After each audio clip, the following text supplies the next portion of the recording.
In the midweek matches which played, we saw Liverpool drop points.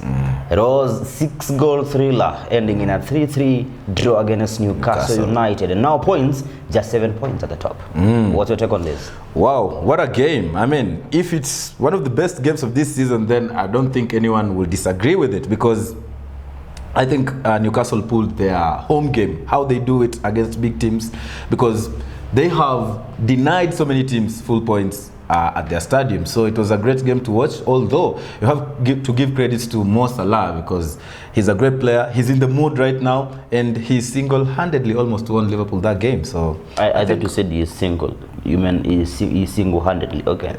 I understand English. Yeah. I understand. Anyway, we saw Chelsea move to second after beating or thrashing 10-men Sutton, 5-1. A great performance. I think Chelsea are on a good run, and especially away from home, they seem like they're scoring so many goals, and it's something good for them, because when you have a very good form away from home, then you just need to tweak yourself a bit at home to make sure that you get more results.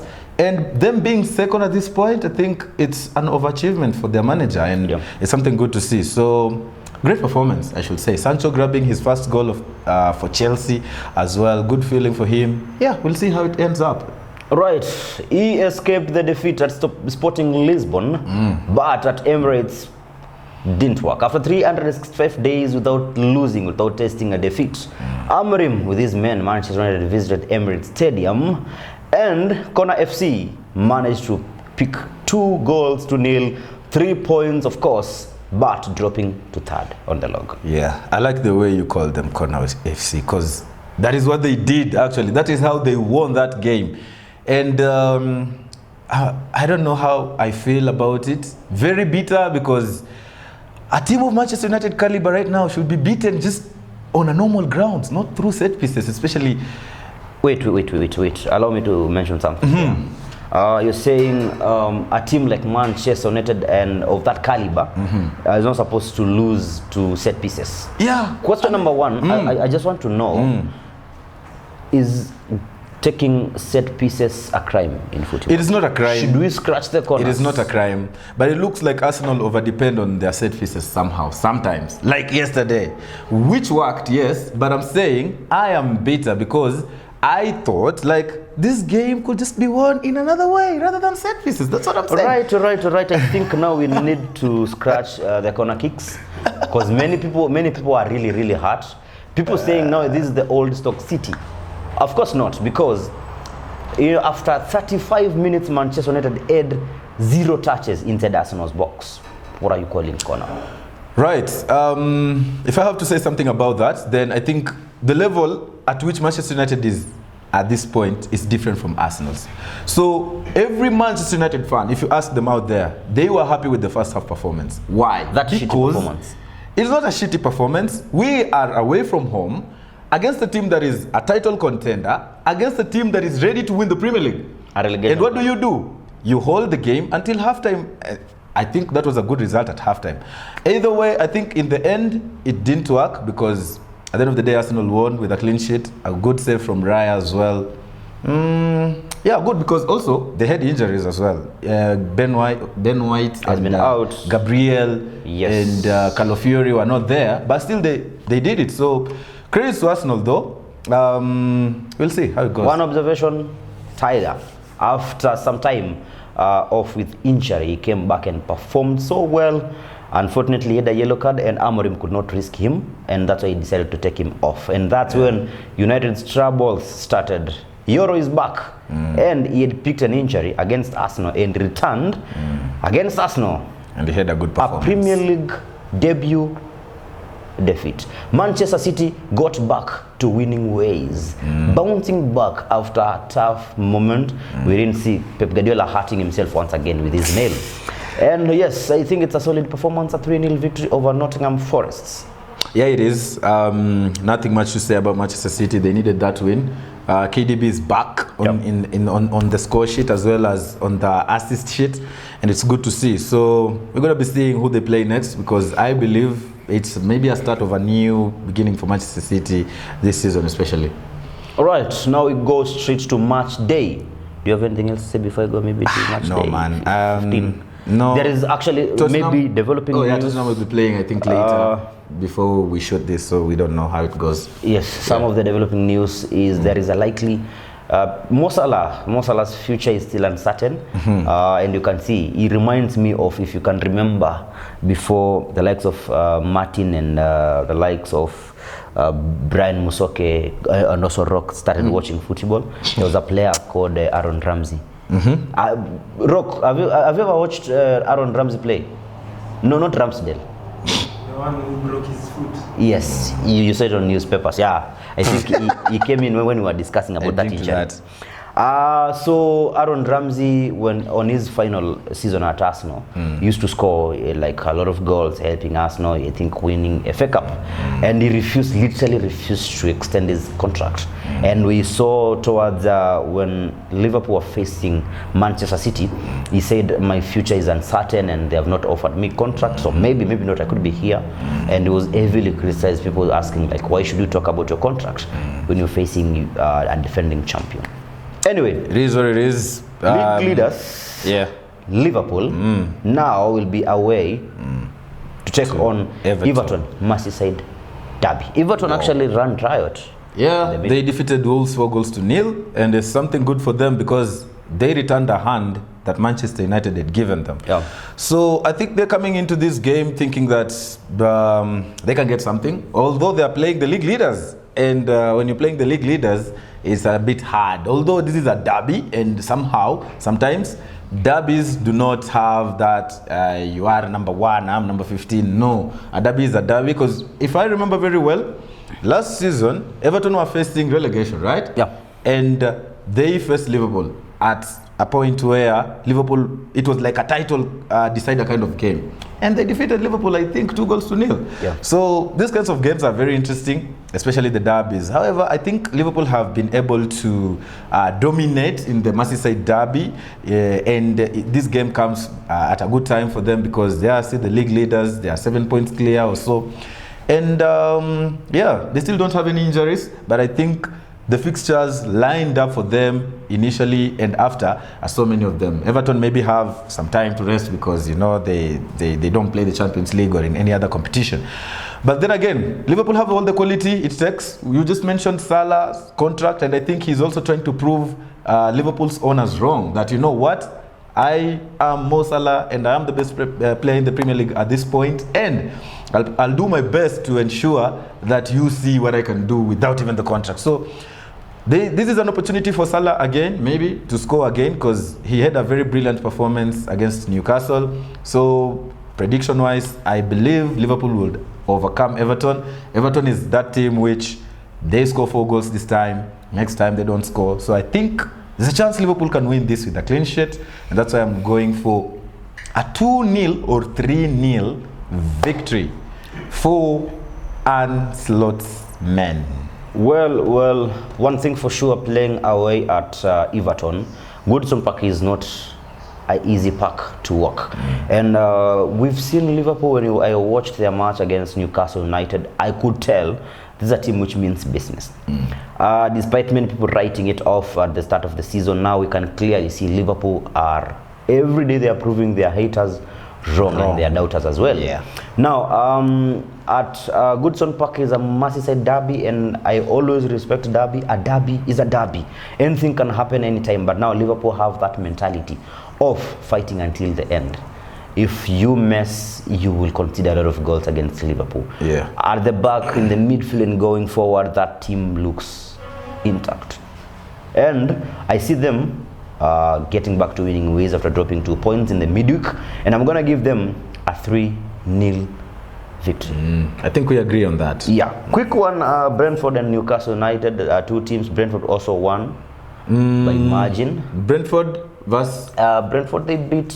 no, they were beaten by Aston Villa. Aston Villa bounced back. Yeah. So this now they're playing Newcastle United. They are at home. Now, when you want to know, like, Newcastle is that kind of team which you don't want to place money on, you will see this game, because I don't think they will win, I think Brentford has a bigger chance to bounce back from Aston Villa's defeat. They might defeat Newcastle 2-1. Yeah. Right. I'm seeing a draw, maybe 1-1. Yeah. Maybe not. Possible. Later on, we'll see the defending champions and the men who are now back to winning ways.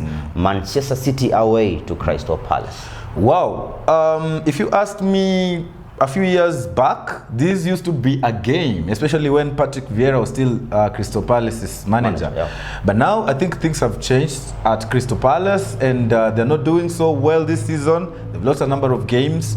Each game I watch where they play, they seem like they can't win anything. So on the Manchester City side, I think they are coming back as the Man City we know. They scored 3 goals against Nottingham, so they will want to continue with this. So I don't think, though, that they can keep a clean sheet against Crystal Palace, because I feel like the defensive side of things for Manchester City has never been it. Watching that Nottingham game, I just saw Nottingham had a few chances, but they just couldn't score. So I think Crystal Palace at home will score, but still, Manchester City will win this game. I don't want to go to many details of tactics or whatever, because I believe Man City have all the quality it takes to score at least 3 goals. So I'm going to go for a 2-1, 3-1 kind of victory, but I'm going to stick to 3-1. Right, I think now KDB is back in the team, and now City once again are creating chances. Expect Erling Haaland, the lad people have been roasting on social media, telling him to be humble. He is back, and now with KDB in, it means chances will be created and City gonna be cruising. I'm seeing a easy match for Manchester City, and they are not supposed to struggle against Crystal Palace. It's not a team which we've been seeing. Think a lot has changed. They have good players, but sometimes they fail them. We've seen the likes of Eze and Mateta doing their own stuff, which isn't good. They're a team which can threaten defense, but then again, they are just not scoring. I'm seeing City keeping a clean sheet and a proper thrashing. 4-0 for Manchester City. Later on, they will meet Chris Wood. Manchester United will be up against Nottingham Forest. It is now the chance to see if they can bounce back after Arsenal taught them a good lesson. Now, at Old Trafford, Amorim is there on the touchline. I told this guy will be looking for goals, because I saw his reaction yesterday. He saw Marcus Rashford scoring in the open first minute. Well, now, can they beat Nottingham Forest? Well, you said lessons, and the only lesson we took from Emirates is they were so good at the set pieces. That's a lesson. But it is what it is. So for this game, I think when you look at it in terms of where Nottingham are as a team and where Manchester United is as a team, it's not going to be a very easy game. And this is from an honest point of view. Looks like El Clasico. Yeah, but Manchester United is building momentum, remember? Okay. So I think at Old Trafford, it's always a different atmosphere, and Amorim has this thing of trying to rotate the squad, having everyone to have involved in these games. Because I remember against Arsenal, I didn't know, or no one expected, Rashford and the rest of the guys who are benched, like Ahmad, to start from the bench. But he did it because he just wants to trust every player he has to be able to be involved in this game. So I'm not going to go to too much details, but I think the squad that will be picked could have maybe Rashford, Zaxi starting as the squad that started against Everton, because we want to see that repeat of kind of performance. But then again, I think Nottingham is not Everton. Nottingham sometimes are very solid at the back, and it will be interesting to see. But I expect, as much as this is going to be a hard game, I expect my team to win this game. I'm going to go for a close one. I think Nottingham will bounce back after not scoring in the Manchester City game. They'll score in this one. But then again, Manchester United will win. And I'm going to go for a close 2-1 victory for Manchester United. Something close and very possible, of course. I don't see United losing this match either. And I think we saw Amorim is a tactical guy. Very super tactical. Unfortunately, I'll repeat, he doesn't have the tools to deliver. And once again, Nottingham Forest is a team which is very crazy. They can press you, they can score, they can even defeat you. But then again, once they concede first, they get confused. If United are going to win this match, they just need to score 2 quick goals. And for Nottingham Forest, it's definitely done. I'm tempted to give my guy Onana a clean sheet this weekend because United defense isn't that bad. Let's say that they got confused when they faced Arsenal because Arsenal are firing at all points. They have Bukayo Saka on the right wing, or they have Martinelli, they have Martin Odegaard, they have Partey is pressing. So it was kind of a different game for United to defend. I see them keeping a clean sheet and winning at least. I'm seeing Rashford on score sheet and Ahmad a 2-0 victory. That's my prediction for Manchester United. On Sunday, another derby awaits. Fulham taking on Arsenal. I think this is one of the most interesting games to be looking forward to because Fulham has been that team when, like Newcastle, when they play a big team, they tend to step up. Somehow, when they play a small team, they get beaten 4-0. So you wonder, or sometimes 4-1, and you wonder where they are as a team. I think they are in the top 8, if I'm not wrong, at this point, and it's good for them as a team because Fulham being in the top 8 at this point is good. Anyway, in terms of prediction, Arsenal are coming into this game with momentum, a good momentum because they've been able to win 2 or so games in a row, right? And especially having kept a clean sheet against Manchester United, they will want this to go on, because I feel like with the defenders they had no right to keep a clean sheet, especially against Manchester United, but they did, which means their defensive power is back. So I think there's a big possibility of Arsenal winning this game, of course, and I don't know if Fulham will score or not, but I'm going to go for a close one because football is football. Somehow you can defend well but still concede goals. So I'm going to go for Arsenal 3, Fulham 1. Right, possible it can get. I'll agree with you. We saw Raya making amazing saves. Remember, Arsenal didn't have the likes of Gabriel and also Calafiori, so that it was just deputized was Cure and Zinchenko at the left back. So amazing to see that young lad performing well. Expect Gabriel, it was just a knock. So there is a possibility he'll be back this weekend. I'm tempted to give Raya a clean sheet, probably. And Fulham, they started the season well, but somehow their sharpness in front, we saw the likes of Iwobi, former Arsenal player, and also Smith Rowe also doing well. But somehow their attack is turning to be kind of blunt.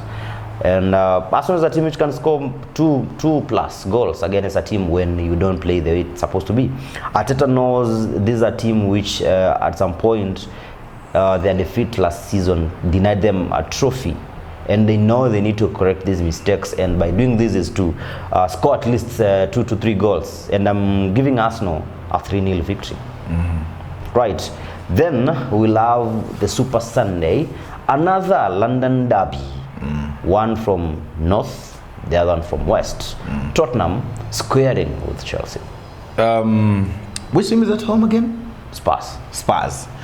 Of course, this is our feature match, and when it's our feature match, we try to see who's available and who's not. We try to get into so many details. And in terms of availability, I don't think Tottenham have any injuries at this point, do they? I don't think so. No, they don't. Yeah, and suspensions as well, I don't think they have any. For Chelsea, only resurgence, our regular customer. Yeah, and I think he hasn't played for quite a long time. Chelsea don't miss him anymore, if I'm very being honest at this point. So I think in terms of squad, every team has the squad that is able to compete in this game. So there's no going into this game saying, hey, you know what, we didn't have who and that. So in terms of form, we've seen, I think Chelsea is one of the most informed team in the Premier League at this point. They've won a number of games, especially they're coming into this game after winning 5-1 against Southampton.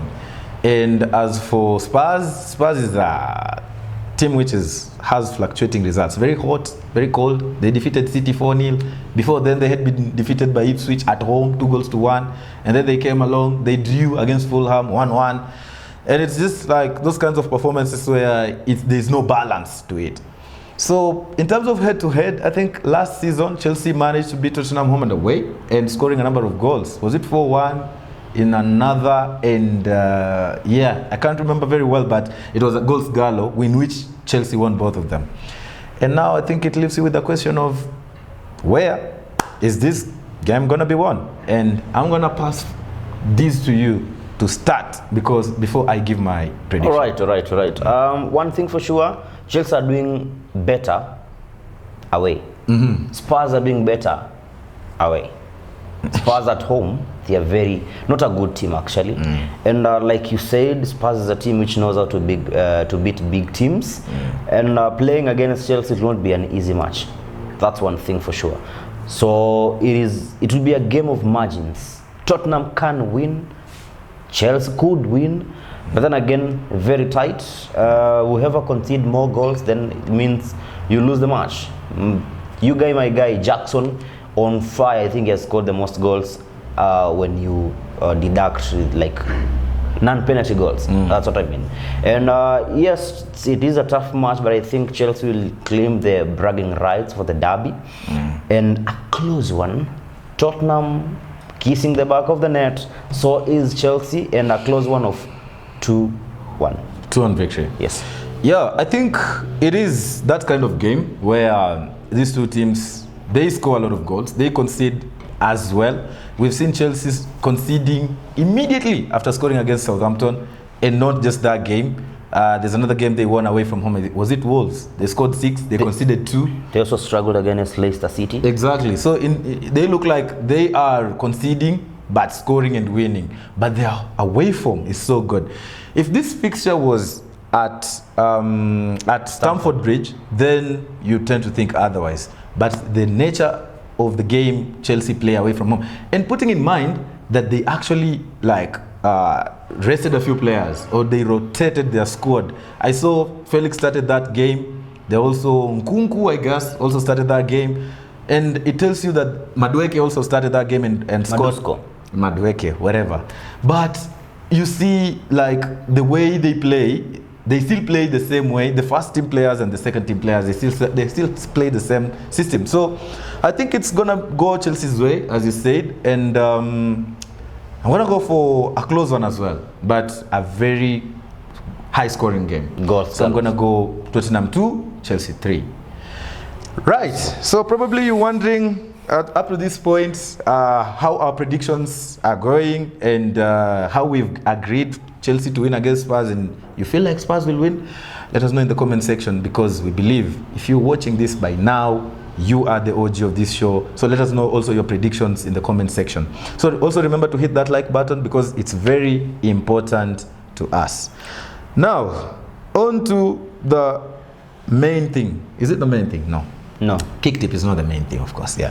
So we have a few changes, and it's amazing to see Martin has leading been the way. talking ill about you, like that guy. You need to look for that guy and swear it face to face. Martin, whenever I'll find you, you'll see. Anyway, we will name the top 6. And wait, are you trying to accommodate yourself, Werimu? No, but I'm in the top 4. But I'm just trying to. No, if you're in the top 4, give me just the first 4. All right. Okay. So at number 1, we have Martin. Of course, let me name the winners of the match day 13 first. We had Josephat and Vincent. I don't know who Vincent is, but I know Josephat. Me too. Josephat is a good friend of mine. Yeah, he had 14 points each, and that made Vincent to climb all the way to number 2, and Josephat to climb all the way to number 4. And that means Martin is still number 1 with 11 points in that match day, but still overall 169 points. So congratulations. I've seen Mavhetha all the way from number 7 to number 5. Yeah. And the most important one is Brian, who's number 6. As you can see on the list, remember you can also play. The link for the kick tip will be in the description section and in the comment section as well. So it's just you predicting the correct scores, and remember not to miss to predict, because when you miss, sometimes you get yourself behind there. So that is, I think this is one of the toughest kick tip we have. Yeah. We have Ed. Sure. From number 1 to number around 6. yeah, it's a Anything tie. can change. Like Yeah. now we're remote at you at number 6.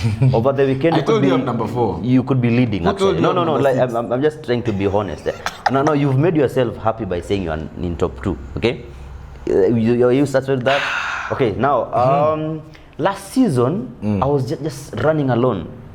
But now you find myself at number 1, number 2, number 3, number 5, number 6. Like it's so random. It's so very random. interesting. Yeah, and that's why I think I'm gonna be the winner towards the end of the season. Anyway, that is it from us. Until the next match day, you have been, of course, with me. My name is Brian. They call me Vincent. And this is the Liquid Sports Show.